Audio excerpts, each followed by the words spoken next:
السلام علیکم ملګرو. د انډیا پخوانی بیټسمن ویریندر سهواګ په ورلد کپ کې چې پاکستان او د افغانستان په 23 اکتوبر باندې کم میچ دی، نو د دې میچ په حواله سره ویریندر سهواګ ډیر غټه پیشګویي کړې ده. د انډیا ویریندر سهواګ د دې میچ په اړه کې ډیر غټ سټیټمنټ، ډیر غټ بیان جاری کړل.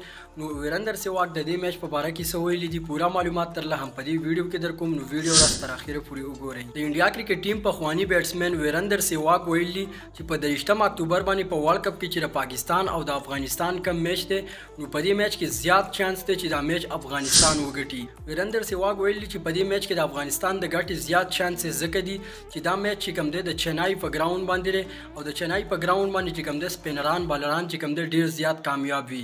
او په دې کې څه شک نشته چې د افغانستان کرکټ ټیم سره د دنیا بهترین سپین بالینګ اٹیک ورسره دی. ویریندر سهواګ ویلي چې په دې کې څه شک نشته چې د پاکستان کرکټ ټیم سره د ټول نه ښه او تیز پاس بولران ورسره دي او د چنای په ګراوند باندې چې کوم دی پاس بولران زیات ناکام دي. پاکستان چې کوم تیز او فاست بولران دی نو په چنای په ګراوندونو باندې نشي چلیدي.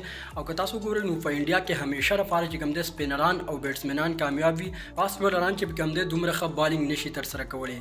نو که وګورو نو د پاکستان سره هم سپین بالینګ اٹیک ورسره دی، افتخار احمد دی، اسامه امیر دی، شاداب خان دی. او د پاکستان سپین اٹیک د افغانستان د سپین اٹیک په شانتي مضبوط نه دی. نو افغانستان چې کوم سپین بالینګ اٹیک دی نو بالکل فري کې څه شک نشته چې د دنیا بهترین سپین بالینګ اٹیک دی. نو پاکستان او د افغانستان د میچ د شروع کېدو مخکې ډیر کرکټران دغه پیشګویانې کوي چې دغه میچ کې د افغانستان د ګټې چانس ډیر زیات دی. که وګورو نو د پاکستان ټیم هم کمزورې نه دی او د افغانستان ټیم هم کمزورې نه دی. د پاکستان د ټیم سره پاس بولران دی، بیا سره بیټینګ هم ډیر زبردست دی او د افغانستان د ټیم سره سپین بالینګ اٹیک د دنیا بهترین سپین بالینګ اٹیک دی. بیټینګ یې هم گزاره کوي. دا خو بیا په ورځ باندې پته ولګي چې دا میچ شروع شي په چنای په ګراوند کې په 23 اکتوبر باندې، نو بیا پته ولګي چې دا میچ پاکستان ګټي یا بیا افغانستان ګټي. ولکه د مخکې نه زیات کرکټران دغه پیشګویانې کوي چې د چنای په ګراوندونو باندې سپینران بالران ډیر زیات کامیاب وي.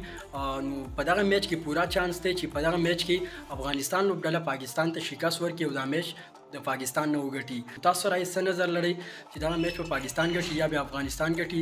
که پاکستان یې وګټي نو هم زمونږ خپل ټیم دی او که افغانستان یې وګټي نو افغانستان هم زمونږ خپل ټیم دی. نو تاسو راي څه نظر لرئ چې دا میچ په څوک ګټي؟ خپل راي خپل کمنټ سره ضروري شیر کړئ. ملاویږو په بل ویډیو کې. د الله په امان.